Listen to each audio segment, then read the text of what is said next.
marco histórico celebrado em 7 de setembro. Desde 1946, por lei federal, a data é feriado nacional.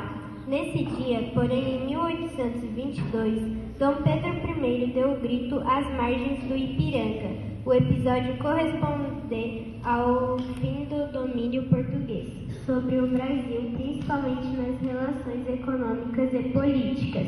Por trás desse evento, no entanto, há algumas curiosidades. Uma delas é o tempo que o Brasil demorou para ter conhecida a sua independência, principalmente por Portugal. Separamos algumas a seguir. A independência foi assinada por Leopoldina. Apesar da figura de Dom Pedro I ser automaticamente associada à independência do Brasil, não foi ele quem a decretou. A principal personagem desse acontecimento foi Maria Leopoldina da Áustria, esposa de Dom Pedro I, que durante uma viagem do marido assumiu o Brasil como princesa regente e, em reunião com o Conselho do Estado do Rio de Janeiro, assinou o decreto da independência. E diferente do que se pensa, o Brasil não foi separado oficialmente de Portugal em 7 de setembro, mas sim dia 2 de setembro de 1822, no Palácio de São Cristóvão, localizado em São Cristóvão, na cidade do Rio de Janeiro. No entanto, a notícia só chegou até Dom Pedro I através de uma carta em 7 de setembro.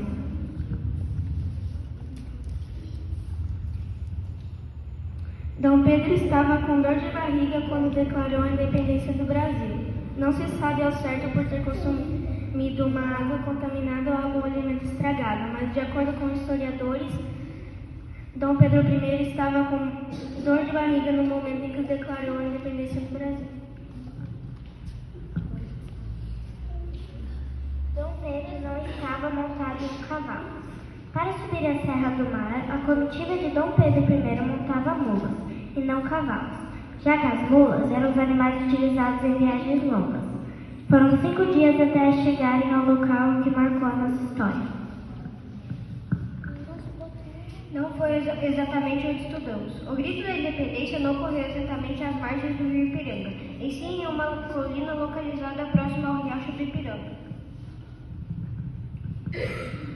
Dom Pedro disse mais do que independência ou morte. Um dos símbolos mais famosos do 7 de setembro de 1822 é o grito de independência ou morte, proclamado por Dom Pedro I. No entanto, há indícios históricos de que o discurso completo foi: brasileiros, a nossa divisa de hoje em diante será independência ou morte, e as nossas cores, verde e amarelo, em substituição às das cores, sendo assim o famoso. O grito do Ipiranga não teve repercussão imediata. Apesar de Dom Pedro ter proclamado a independência do Brasil em 7 de setembro de 1822, o famoso grito de independência ou morte que conhecemos hoje só se tornou popular em 1826, 4 anos após ter acontecido, um ano depois de Portugal reconhecer a independência do Brasil de fato.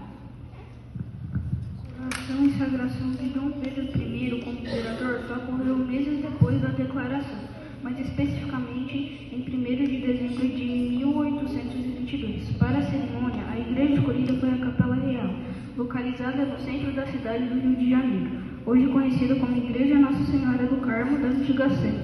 Anos mais tarde, Dom Pedro II foi coroado no mesmo lugar. A Argentina foi o primeiro país a reconhecer a independência do Brasil. Por muitos anos, os Estados Unidos ficou conhecido como o primeiro país a reconhecer a independência do Brasil. No entanto, um artigo recente publicado pelo diplomata e pesquisador Rodrigo Wisches Hang mostra que, na verdade, a Argentina reconheceu a independência do país vizinho em 1823, enquanto os Estados Unidos só reconheceu o ocorrido em 1824.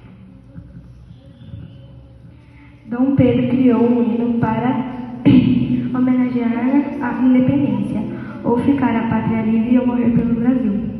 É um trecho que muitos já devem ter ouvido. A curiosidade é que ele vem do hino da independência, que teria sido criado pelo próprio Dom Pedro I, baseado em um poema de Evaristo Veiga.